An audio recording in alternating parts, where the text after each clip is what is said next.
How to find saved post on LinkedIn. Hello everybody, welcome back to the channel. Today I'll guide you on how you can find your saved post on LinkedIn app. Now, to do so is quite simple. If you open up LinkedIn app first and log into your account, you'll get an interface like this. Now to save a post, what you need to do is tap on the three dots that you'll find above the post and three dots option, and then you'll find the option to save. If you have already saved it, you'll find the option to unsave it.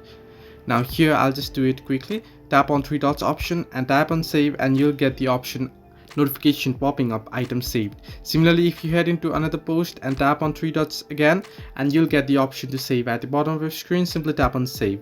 Now how do you find the saved post? Now it's quite simple. What you need to do is tap on the profile icon at the top left corner of your screen and then tap on view profile, and what you want to do is scroll down below and under resources tap on show all resources. Simply tap on show all 5 resources here, and then you'll get the option my items at last. Simply tap on my items and you'll find the option saved post and articles. Tap on it and you'll be able to find your saved post here.